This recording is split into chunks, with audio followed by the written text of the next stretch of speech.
Praise the Lord. जय मसीह की। Welcome to walking on water Wednesdays. मेरा नाम है अंजलि नाथ। आइए हम मिलकर परमेश्वर पर निर्भर होना सीखें। आइए हम अपनी स्टडी को जो हम बुक एस्तर की कर रहे थे उसे कंटिन्यू करेंगे। आज हम चैप्टर 1 उसकी वर्स 9 to 12 को देखेंगे, जहाँ क्वीन वश्ती का इंट्रोडक्शन होता है प्लस उनका रिफ्यूजल भी दिखाया जाता है। रिकैप करते हैं। अब तक वर्स 1 to 8 में हमने देखा कैसे सरियक्ष राजा ने 127 प्रांतों के प्रधानों को इनवाइट किया है टू दिस मैसिव पार्टी। वो पार्टी अब 180 दिन तक चल रही है एंड वो कहते हैं राजभवन की बारी आंगन में 7 दिन का भोज दिया। सो उसको कंक्लूड करते हुए वो अब उनके गार्डन्स में हैं एंड लास्ट 7 डेज में कंक्लूड कर रहे हैं। हमने देखा उनका कंजम्पशन अबाउट दाक मधु। सो दाक मधु उदारता से पिलाया जा रहा था। Basically only rule for drinking was that there was no rule. So जितना अल्कोहलिज्म वो कंज्यूम करना मांगते थे या आस्क करते थे उतना ही उन्हें दिया जा रहा था। It's like a high school child throwing a party. जैसे जब उनके माँ बाप चले जाते हैं and they invite all friends to drink and have fun. That's the kind of vibe this party brings to my mind. And अब हम देखेंगे कैसे क्वीन वश्ती का इंट्रोडक्शन होगा। बट जब तक हम इस वर्सेस 1 to 8 को देखते हैं, हम जब हम साम्स 49 को पढ़ें उनके कुछ वर्सेस पे को पढ़ना चाहूँगी आपके लिए। वर्स 6 में लिखा है, जो अपनी संपत्ति पर भरोसा रखते और अपने धन की बहुतायत पर फूलते हैं उनके प्राण की चुनौती भारी है और अंत तक कभी ना चुका सकेंगे।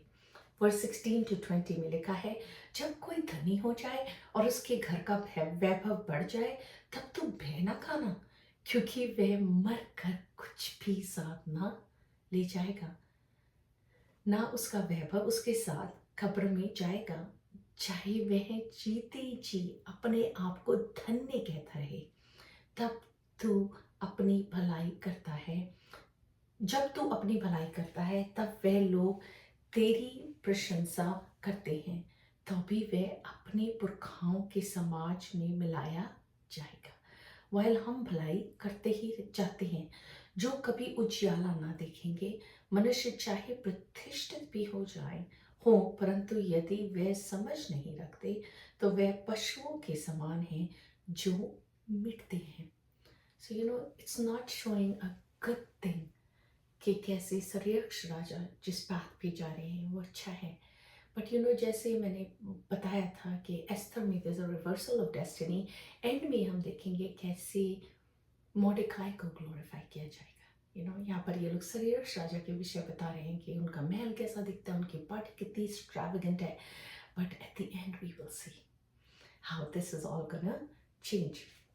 वर्स 9 को देखते हैं, रानी वश्ती ने भी राजा सरियक्ष के भवन में स्त्रियों को भोज दिया। So on the other side वो भी उन्हीं राजाओं की लाइकली रानियों के लिए एक भोज रखा हुआ था ताकि दे बोथ कैन एंजॉय। रानी वश्ती ने उसी प्रकार स्त्रियों का भी बैंक्वेट ऑर्गेनाइज किया हुआ था। एंड पैरेलली ये जो चल रहे हैं, I am sure the ladies are not under the influence of alcohol as much as the men are. So I'm assuming कि औरतें ज़्यादा सूफी में हैं than जो आदमी हैं।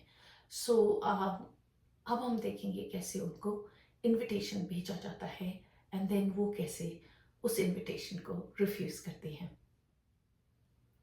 वर्स 10 and 11 में लिखा है, 7वें दिन जब राजा का मन दाक मधु में मगन था, so he is definitely under the influence, तब उसने महुमन, बिजता, हेब्रोना, बिगता, अबगता, जेतेर और कक्करस नामक 7 खोजों को जो सर्यक्ष राजा के सम्मुख सेवा टहल किया करते थे, आज्ञा थी कि रानी वाष्ती को राजमुकुट धारण किए हुए राजा के सम्मुख ले आओ, जिससे कि देश देश के लोग और उसके हाकिमों पर उसकी सुंदरता प्रकट हो जाए, क्योंकि वह देखने में सुंदर थी. You know, Persian women were beautiful, and to become a queen, she had to be very beautiful. जैसे क्वीन एस्थर भी बहुत ही सुंदर होंगी कि उनका इलेक्शन हुआ, बट क्वीन वाशती को वो अब एक ट्रॉफी की तरह डिस्प्ले करने की उम्मीद में है. And if you study the philosophers, the studies show कि किंग की आस्क थी उनकी क्वीन से कि वो सिर्फ क्राउन पहन कर आए एंड नथिंग एल्स. सो उस ज़माने में औरतों को बेइंतहा रिस्पेक्ट दी जाती थी. सो टू वो कितने ही इन्फ्लुएंस के अंदर होंगे if that is his demand. Verse 12 में लिखा है, खोजों के द्वारा राजा की ये आज्ञा पाकर रानी वष्टी ने आने से इनकार किया. इस पर राजा बड़े क्रोध से जलने लगा. Like there are a garden full of men that are drunk. So ये जो बाग है इसमें कितने ही राजा हैं डिफरेंट प्रधानों के जो इतने पिए हुए हैं, और वो उस इन्फ्लुएंस में ही बिना सोचे समझे राजा इस चीज़ के लिए आस्क कर रहे हैं for his eunuchs to go and dress up queen and bring her out for display. तुमने हर चीज़ का शो ऑफ कर लिया, good enough, but Queen Vashti was not ready for this.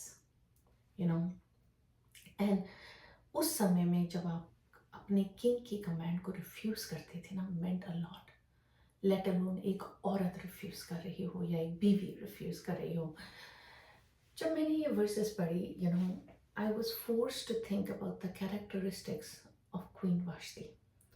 जब आप देखें, अगर क्वीन वाशती नहीं होती तो ऑफ कोर्स क्वीन एस्थर भी नहीं होती, right?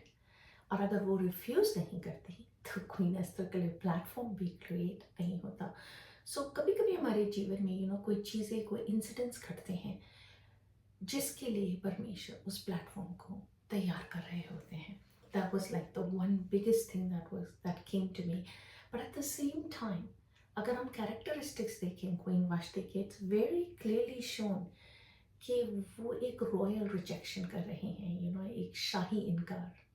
And to stand that ground at that time as a queen and as a wife and as a woman was huge. And वो जानती थी कि what might come at the end of it. और at the same time वो she was a granddaughter of king Nebuchadnezzar.